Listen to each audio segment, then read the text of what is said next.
थोड़ी देर सोचने के बाद सुरेंद्र जी ने फिर से कहा, देखो दीपिका, मुझे बस तुम्हारा घर नहीं चाहिए।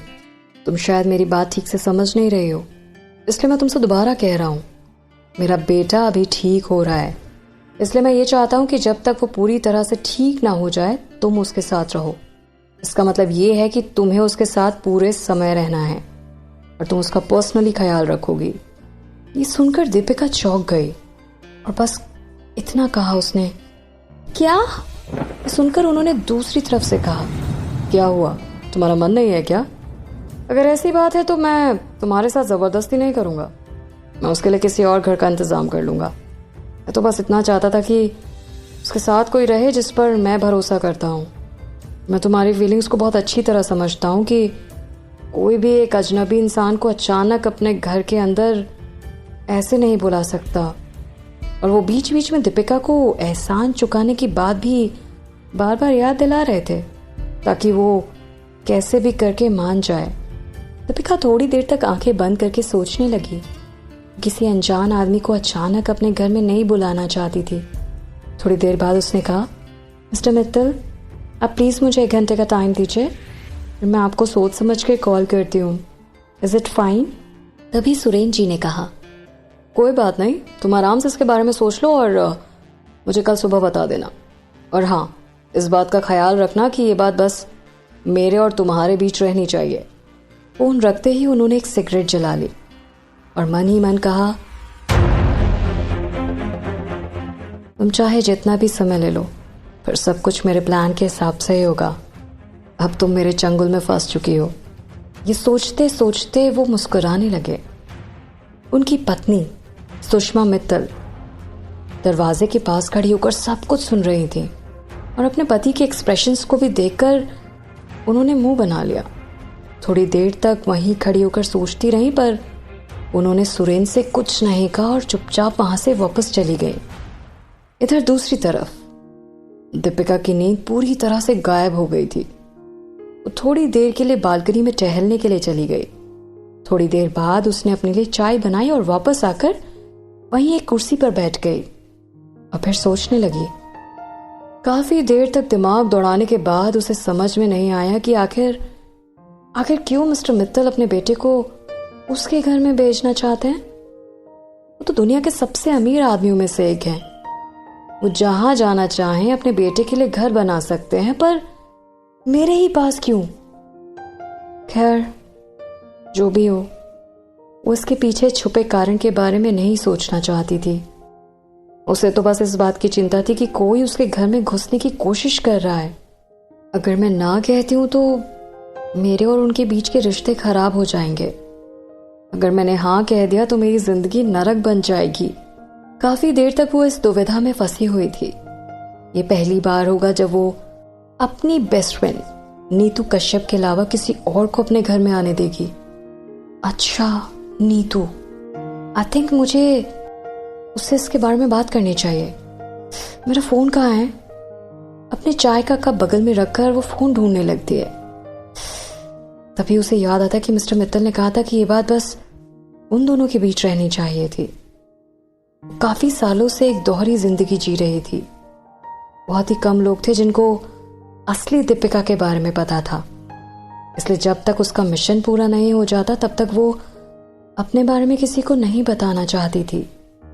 पर वो कर भी क्या सकती थी? उसे एहसान जो चुकाना था, इसलिए उसे इस बात के लिए राजी ही होना पड़ा। ये सोचते सोचते अचानक उसे नींद आ गई और सुबह जैसे ही उसकी नींद खुली तो अचानक चौंक गई और सोचने लगी कि मैं हूं कहाँ। जब उसने आसपास देखा तो उसे एहसास हुआ कि वो अपने ही घर की बालकनी में सो गई थी। ये सोचकर वो खुद पर मुस्कुराई और उठकर बाथरूम में चली गई। नहा धोकर फ्रेश होने के बाद उसने तुरंत सुरेंद्र जी को कॉल लगा दिया। उस वक्त वो बगीचे में बैठकर अखबार पढ़ रहे थे और उनकी पत्नी उनके बगल में बैठकर उनके लिए चाय बना रही थी। और जैसे ही फोन की घंटी बजी तो उन्होंने अपनी पत्नी के माथे को चूमते हुए कहा, ये एक अर्जेंट कॉल है, इसलिए मुझे जाना पड़ेगा, तुम आज अकेले ही चाय पी लेना।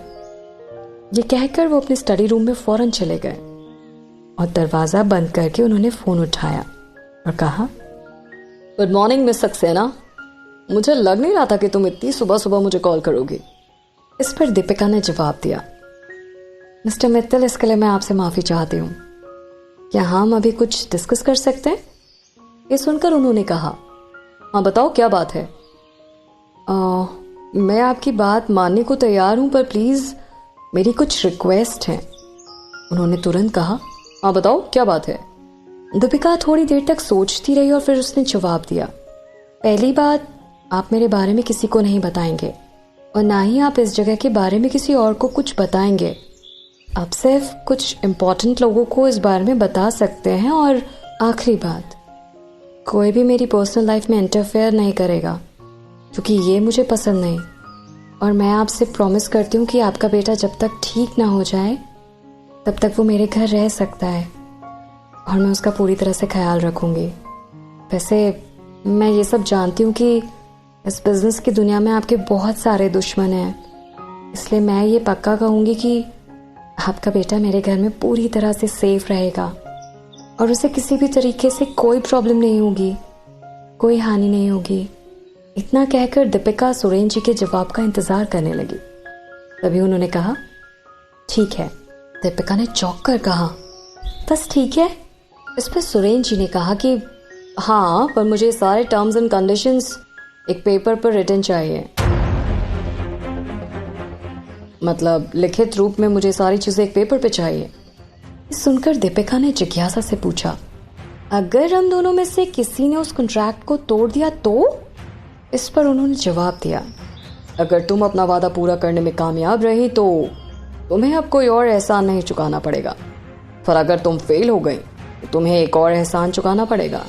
तभी दीपिका ने कहा, ठीक है, मुझे इसमें कोई परेशानी नहीं है। आप 2 दिन के बाद अपने बेटे को यहाँ शिफ्ट कर सकते हैं। 2 दिन के बाद क्यों? अभी क्यों नहीं? इस पर दीपिका ने कहा, मुझे अपने ही घर पर सिक्योरिटी को थोड़ा और ठीक करना पड़ेगा, इसलिए मैंने आपसे 2 दिन का टाइम मांगा और उन सब चीज़ों को सही तरीके से अरेंज करने में मुझे 2 दिन का टाइम लगेगा। इस पर मिस्टर मित्तल ने कहा कि ठीक है, 2 दिनों के बाद मैं रणबीर को तुम्हारे घर पर शिफ्ट करूंगा। और ये कहकर उन्होंने फोन काट दिया।